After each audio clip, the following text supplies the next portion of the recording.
Alright, so when you want to remove this back seat bottom, you gotta pull this little tab here.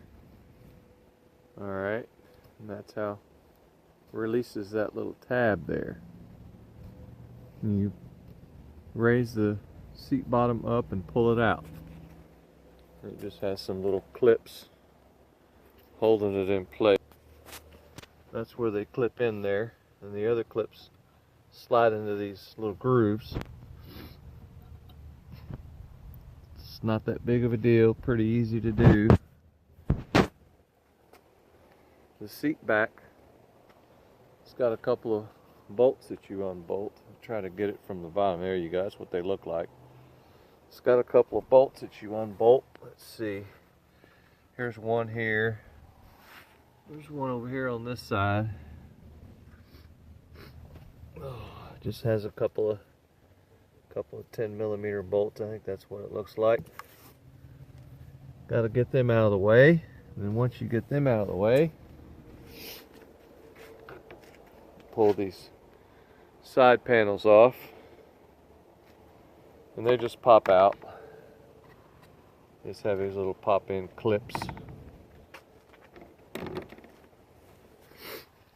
You feed the seat belt through that little crack there so you can get this back plane off of here. It's just a cover. Let me get this thing down, have a good look at it. That's where the third brake light goes. Just flip it around, goes here. That's the plug for it right there. And on each side, it has a little clip, these little black clips here. You have to put this piece in first before you put the side pieces in, and vice versa. You have to take the side pieces out first. And if you don't, you cannot get that out. It's stuck in there pretty good and pretty tight fit. But that's what it looks like. Each one of these things, these are for the child seat. There's a little plastic doodad that goes over each one, and you just pop them out. The front, just pop the front up, and it comes out pretty easy. Not that big of a deal. I hope this helps somebody figure out what they're going to do. I'm going to finish installing this third brake light on there. I'm going to have to epoxy it on here because those two little tabs just busted clean off. So we see what I'm going to do about that. Okay, well, that's kind of how it fits in there. You'll see that these little screws here that were there before, I don't see them right now, but they had a couple screws here, and I busted those off trying to take them out. So I'm just going to glue that back on there, but that's how it fits on there. That's what it looks like when it's installed. I know it's upside down. I'll get a better picture later. This is on the 2005 Buick Lacrosse third brake light with a high mount light. And what I've done is I've taken this thing all apart, taken all the LEDs off, and I'm showing how to take these LEDs off without destroying the thing, because they're just kind of cramped on there. And what I've been doing is I've been using this Dremel tool and just trim that little tab off of there.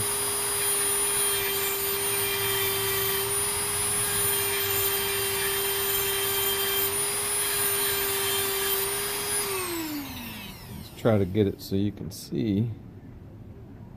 There we go. It's just got a little crimp on it, like a little punch. And I'm just grinding that off. I'm testing these lights individually to see which ones are bad. I'm probably going to replace them all, but for now I'd like to know. But they just pop right off when I grind these things down.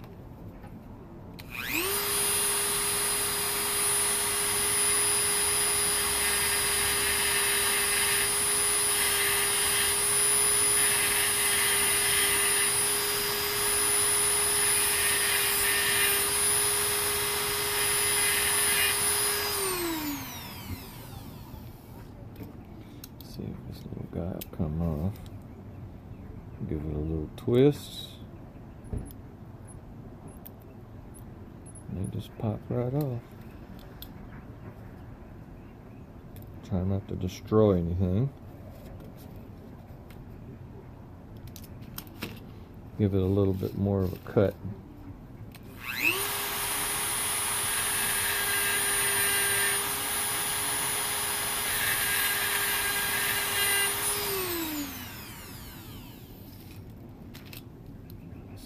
Pop off now. There, pops right off, no problem.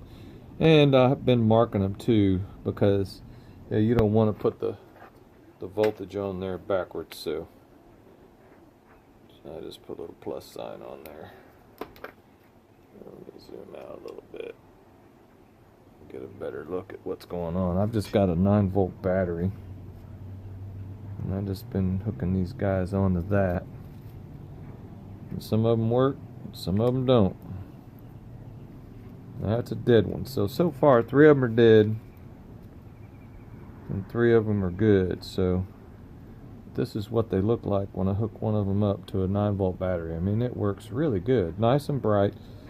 Okay, so the way this thing is built, it's got a little circuit on there, okay? And what this circuit's doing, and there's probably nothing wrong with the circuit, it's running a series circuit through this board. And so if some of these little LEDs are out, we're obviously not going to let the current flow through there, and that kills it. And I don't have any of these LEDs, so I'm not going to worry about it. I'm going to see about coming up with a different, I've got some red LEDs, I'm going to stick them on there.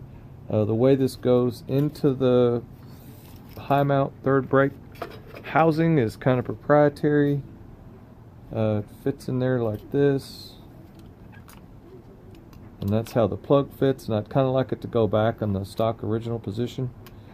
So I'm going to use as much of this metal bracket as I can. I'll probably just epoxy it or something to keep it all together. But that's the plug that sticks out, and this clips over like this, and it has a little light guide that clips on there like so. Yeah, light guide clips on there. So anyway, that's the idea. I don't even know if y'all got to see that. Light guide, this goes there. A light guide just kind of goes in those holes like so, and it fits into the rear deck panel on this Buick here, and I'll show that in a different video. All right.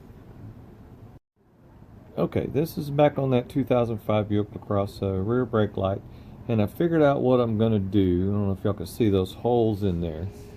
These are the holes that each one of these LEDs shines through like so on the back side, okay? Alright, what I'm going to do is I've got these little red LEDs that I've got. I don't know how that thing's focusing good or not. And I measured how big around they are with this little gauge, okay? They measure to be about 3/8, okay? And what I'm going to do is I'm going to drill out each one of these 6 holes and put these in there. I'm going to flag the little wires. I'm going to flag those wires down and just daisy chain them all together with the wire, and solder them to the little board. And the board's not going to connect to anything. I'm going to cancel. I'm going to use a little use the Dremel tool and cancel that positive lead there and the negative lead on this little board here. If it zooms in, I don't know if y'all can see that or not, but I'm just going to cancel those out. Alright, and that'll eliminate the board. All it's going to do is just set in there. I'll epoxy or glue it in there. All it's going to do is give me a place to plug in. That's it. I'll solder a wire to the back of here, positive, negative, okay, and run it to all those LEDs, and we'll be in good shape. Let's get to work. Alright, so what I've done is I've taken all these little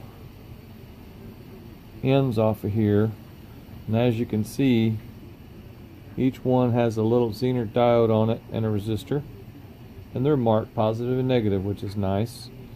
I discovered that with this flap closed on here, that there's not enough space behind it in this back plane area for it to close with that, so I'm going to get rid of it. I'm going to glue each one of these little guys in these little holes like so. I'm just going to epoxy each one in there like that, and it's going to be just fine. I'm going to run one wire across the back for positive and negative and connect it all together, and it'll be just fine. Okay, where we're at here is I've got them all glued in, and I've got that circuit board modified with a ground and a power, and right now I'm epoxying it in there. And I don't know if anybody knows what this stuff is, but panel bonding adhesive. I use this stuff too much. 8115. I like that stuff. It works really good. Has a nice strength to it. Probably a little overkill for this, but it's nice to shoot it out of the caulk gun and get it going. So anyway, we're going to let that dry. Let it set up, that is, and you can preheat the setup on this, on that epoxy, with a heat gun. So I'm going to speed it up a little bit with a heat gun, and we'll get back to you. Okay, well, we got it all glued up, and I've got one of the sides of the circuits on there. That's kind of how I'm going to do it. Each one, I'm just going to wrap it around that wire, and I'll go along with the soldering iron and hit it. And just to give a good example, I don't know if y'all can see this or not. Let's touch each one. Verify, verify the circuit. That one works. That one works. Each one works. So we're in good shape. Let me get this wrapped up. Alright, well, what I'm doing here is I'm setting up this wire at each position. You can see where I've stripped it back there. And what I'm doing is I'm just holding that wire up there, and I'm finding a place with my finger that I want to strip it back at. I'm grabbing it with my wire strippers. I'm skinning it back a little bit, like that.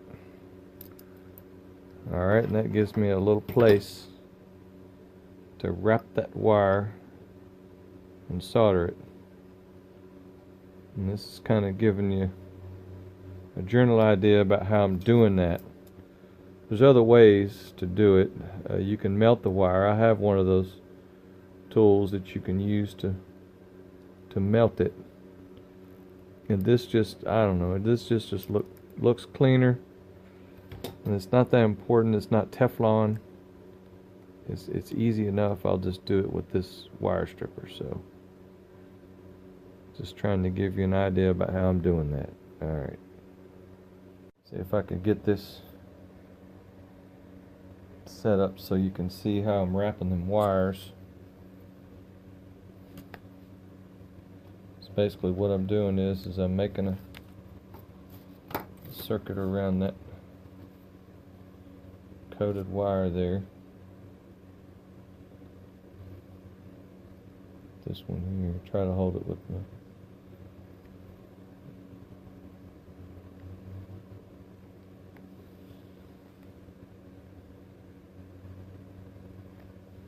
just reach around and grab it, pull it up like that.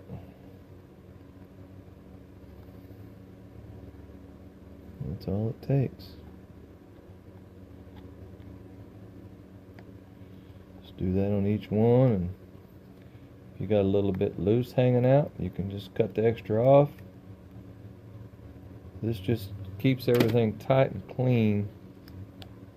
Sorry, my big old hand is getting in the way. Keeps everything nice and tight and clean, and don't worry too much about it wiggling around and touching each other.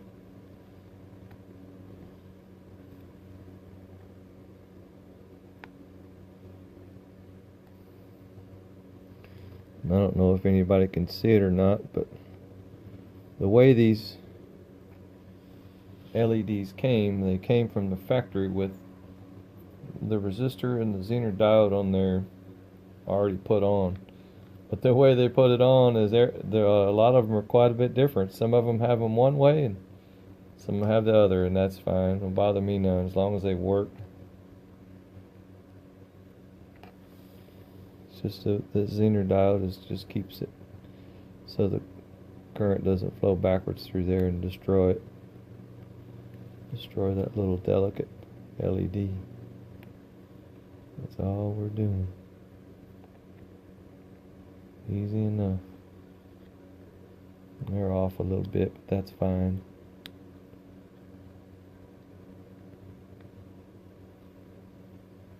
Just want to wrap that guy around there like that.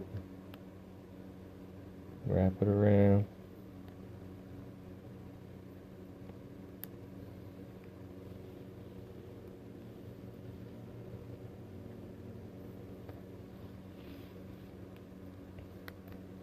I think one of these lights like this costs like $150 or $100 or somewhere in that range. I don't remember exactly, but it was kind of high.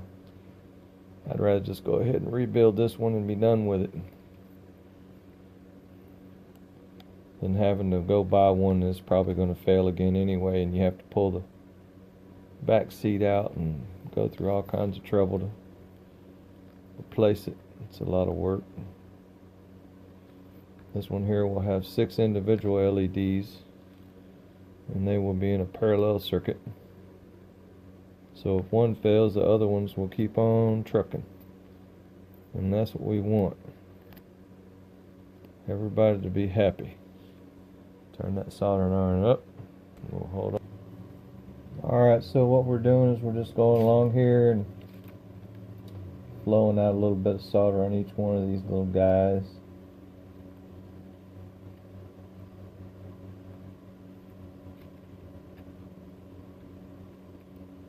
It doesn't take much as long as it flows into that wire a little bit. That's all you need. Doesn't need to be a big old huge glob of solder on there. You sit on it too long and you end up just melting everything anyway, so just need to get the amount that you need. Make you a good circuit so it doesn't fall apart.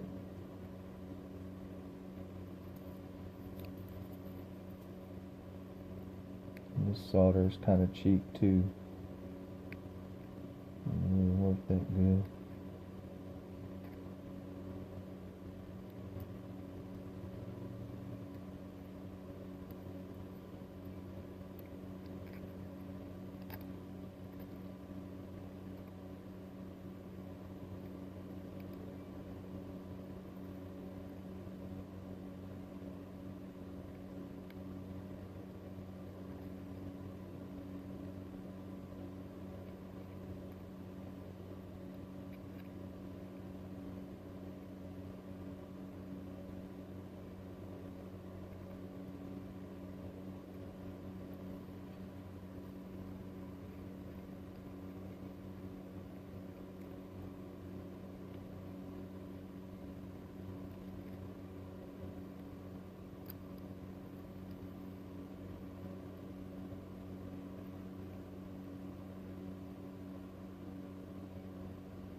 That's all it takes.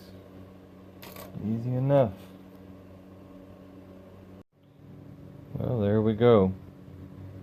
Got all 6 of them working good. Got them all soldered up nice and pretty. And I'm just going to slam the door on that. If there's anything looking close like it's going to touch, well, I can silicone that up. No big deal. Alright, well, that's what it looks like with it installed in there. That's what it looks like on the back. There's the plug. That's what that little guy looks like.